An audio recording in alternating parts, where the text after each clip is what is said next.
It's 2 a.m. You're lying in bed, completely relaxed, half asleep. Then, out of nowhere, your brain plays it back. That thing you said in ninth grade. That awkward wave to a stranger. Your face goes hot in the dark, alone, over something that happened 15 years ago. This isn't a memory glitch. The real reason is far stranger than you think. Your brain isn't torturing you at random. It's running a very old alarm system, and nighttime is exactly when that system turns the volume up. Psychologist Jill Kelly Jones, and later researchers building on her work, gave these moments a specific name: cringe attacks. Not trauma, not danger, just small social mistakes that somehow refuse to fade the way other memories do. Why would something so minor stick around for over a decade, sharper than what you had for breakfast yesterday? Because your brain doesn't file memories by how long ago they happened. It files them by how much they mattered to your standing with other people. For most of human history, your survival didn't depend on finding food alone. It depended on staying inside a group.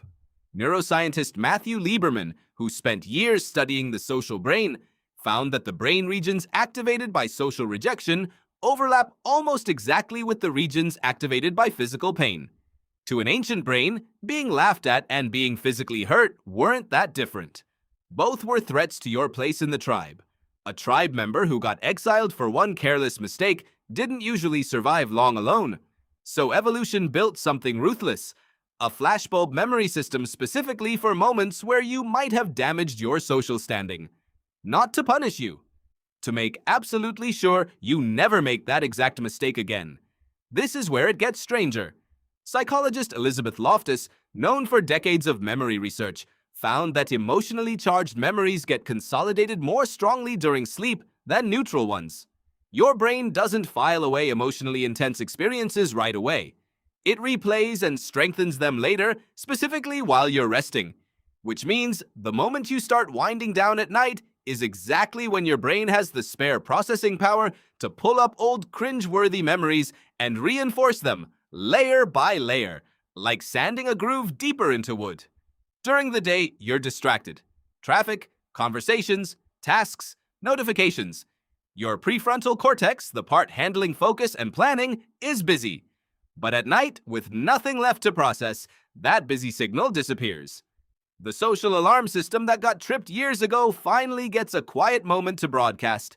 There's a reason it's specifically embarrassment, and not other emotions, that loops the hardest. Fear usually has a clear resolution.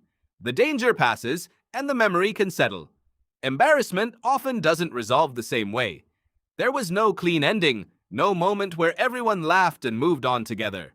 Your brain treats it like an unfinished alarm, one that keeps quietly triggering because it never got a clear, "we're safe now" signal.